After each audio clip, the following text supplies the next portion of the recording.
Drama serial एक भूल की अगली किस्त में हम देखेंगे कि काशान अपनी माँ से मिलने के लिए घर आता है जब हादिया उसे चुपके से देख लेती है, मगर वो उसके पास नहीं जाती।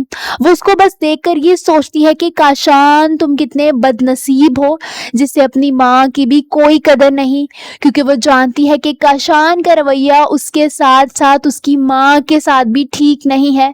वो जानती है कि उसकी माँ काशान के लिए कितना ज्यादा परेशान है।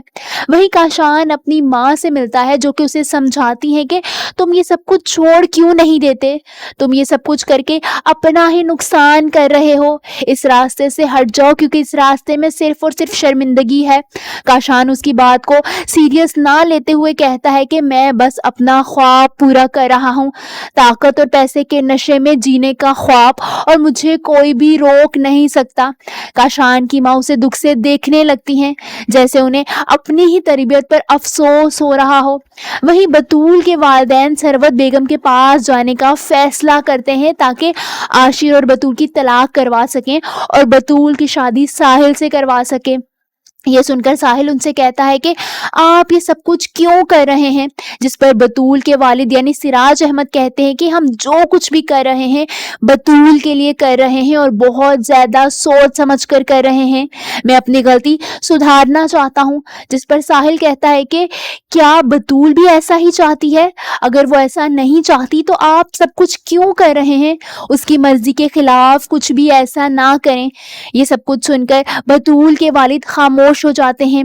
बतूल भी कमरे में मौजूद ये सब कुछ छुपकर सुन रही होती है।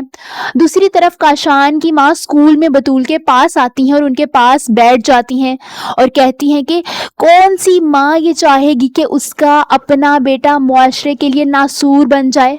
उनका इशारा काशान की हरकतों पर होता है, क्योंकि वो जानती हैं कि काशान ने बतूल के घराने को कितना नुकसान पहुंचाया है। सिर्फ यही नहीं, वो बतूल के सामने बहुत ज्यादा शर्मिंदा होती हैं, क्योंकि कहीं ना कहीं बतूल की जिंदगी खराब करने में काशान का बहुत बड़ा हाथ होता है। दूसरी तरफ मिनाहिल को अपने आधे ट्रिप से वापसी पर बहुत ज्यादा गुस्सा आता है।